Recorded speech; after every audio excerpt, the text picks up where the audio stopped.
Hi zusammen, mein Name ist Nusha, seit 4 Jahren arbeite ich im Vertriebsteam für Deutschland.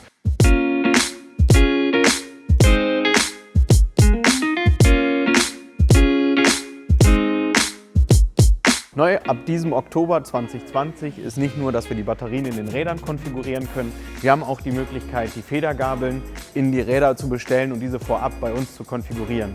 Hier ist beispielsweise die Federgabel für das ST3 sowie das ST5. Diese Option kann ich ab Werk bestellen, genauso wie die Federgabel für ST2 und ST1. Federsattelstütze ist für alle Modelle dieselbe, auch diese bekomme ich vorab konfiguriert in jedem Modell. Für Vorbauten und Lenker finde ich für das ST3 die Möglichkeit, einen Comfort Stem, einen Urban Stem zu bestellen oder zum Nachrüsten und beim Händler anzufragen verschiedene Lenker sowie Vorbauten für das ST1 und das ST2. Weitere Optionen und konfigurierbar natürlich alles bei uns im Konfigurator auf stromabike.com.